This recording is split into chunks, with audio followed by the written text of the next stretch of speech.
What's good, everybody? Welcome to Whole Views. Thank you for clicking that thumbnail. My name is Corey, and today we're going to be talking about Demon Slayer Season 5, the Hashira Training Arc.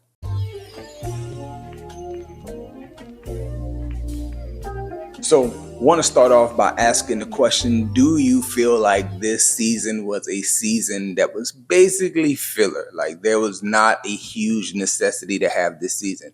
That is how I feel. I feel like a lot of the material, a lot of the stuff that we got from episode to episode was slightly unnecessary. But as an anime viewer, I am a person who really likes filler. I will watch all of the episodes of a series. So when I went back and I watched OG Dragon Ball, I watched every episode, didn't skip anything. Currently, I'm going back and I'm watching all the Dragon Ball movies. Like I'm not skipping any. I'm watching everything that's available to me. When I went back to make sure I saw every episode of Dragon Ball Z, like I watched Goku and Piccolo learn how to drive and get licenses. Super unnecessary stuff, but yet I still watched it. So with me being that type of person, I really have no complaints about this season, the Hashira training arc being filler. Because in my opinion, it really was. But then at the same time, I love it. I like all the episodes of something. And so I like the fact that we got to see these guys train. I do think that they provided a bit of context to the relationships of the Hashiras amongst themselves.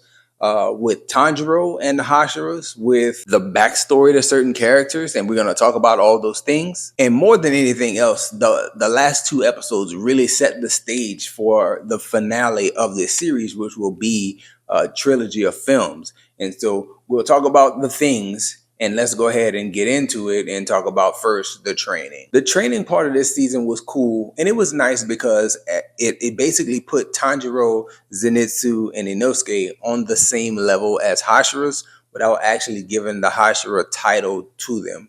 Now, if you watch the whole series, there's no need for them to actually do that because we know that Tanjiro has leveled up each time he's faced a more challenging demon. And so it made perfect sense for them to already be on the same level as Hashiras. But I guess passing the training when almost everyone else failed and getting to like through all the different stages of the training set Tanjiro, Zenitsu, and Inosuke apart from everyone else, which I guess you can do that if you want, but I don't think it was necessary. Let's talk the relationship dynamics of the show that were explored in this season. I feel like were really, really good. I think first about the Hashiras amongst themselves. We get to see the water Hashira, Genya, I think, no, that's Gayu is how we say his name.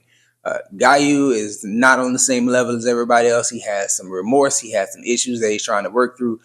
We get to see him go through that. We get to see him and his interactions with the Wind Hashira. Can't pronounce his name, but we see those two interactions and we see that all these guys might be a part of an elite unit, but they don't really get along.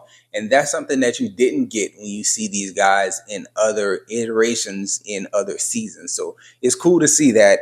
That's nice. That's not useless. Another crucial relationship that's explored is the Wind Hashira and Tanjiro. Like the fact that Tanjiro befriends Genya, and then Genya has the older brother who's the Wind Hashira, and the Wind Hashira is really harsh to his little brother, and Tanjiro's not having it. That stuff was cool. That stuff was really nice. I like the fight. I hate the fact that they cut away from that fight in that episode. I wish they would have gave us more, and that would have been just a better episode in this season of filler. The Stone Hashira, really cool. I like his backstory. It's probably the most messed up backstory of anything else that I've seen in the show. When it comes to the good guys, the bad guys, the demons tend to have really harsh backstories, whether they brought it on themselves or, just life dealt them a bad hand. But with the Stone Hashira, he was dealt a horrible hand trying to do what was right. And what was really crazy, I remember texting a buddy in the middle of the episode like, hey, this boy is blind? I didn't think that. I knew something was up with his eyes and he was always crying. Never made sense. But as soon as they say he's blind, it's like, oh, okay, I guess that makes perfect sense. But it was cool to see his backstory, and it was really cool in the last few episodes to see his special connection with the master, the Yubakashi, I think is how they say his name, the one who was dying and who has had this degenerative disease. It was also awesome to get the backstory to him and his bloodline and that degenerative disease and why he was dying at such a seemingly young age. Awesome stuff. I liked it all. And I think the one like relationship character thing in this section of the video that's like the most standout to me and I am most excited for would have to be Zenitsu. The fact that Zenitsu got some news in a letter and we don't know what it is, but it changed his entire demeanor. And the fact that when, if you've seen the finale, he's fallen and he's fallen calmly and awake.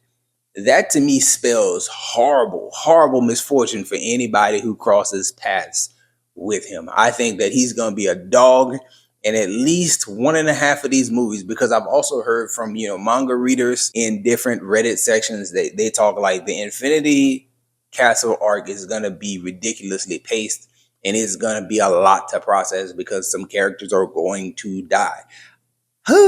I'm excited about it. And let's go ahead and move from the relationships and all the changes to the characters in that section into the finale and the setup for these 3 films that's coming. So I knew that they had plans to do movies again at some point because the Mugen Train made over $500 million.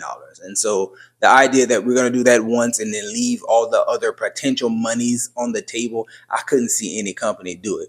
Ufotable is not any more noble than any other media company. They want to make money. And so I'm not surprised about the fact that they're doing 3 movies. Really and truly, I think this first one is probably going to be its best earner because with the finale of this episode, you don't have to market it to any of the fans. All you have to do is say, if you want to see it, as soon as it's available, come to theaters on this date.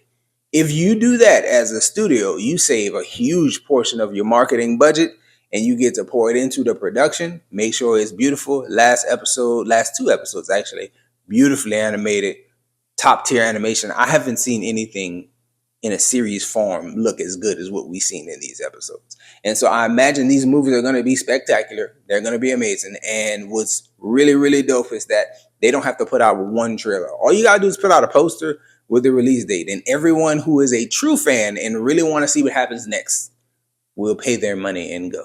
Now, I am a comment section reader. I will read people's little blurbs that they put out in comment sections on Twitter threads, on Reddit. And I see a lot of people saying like, I would rather pay Crunchyroll than I would pay a theater, which I don't understand that line of thinking. All I can think after watching that finale episode is I have to see what happens next. I cannot be spoiled by these internets. I'm going to do what I have to do to make sure when this comes out, whether it's subbed or dubbed, I need to be in there day one and I need to see how this goes.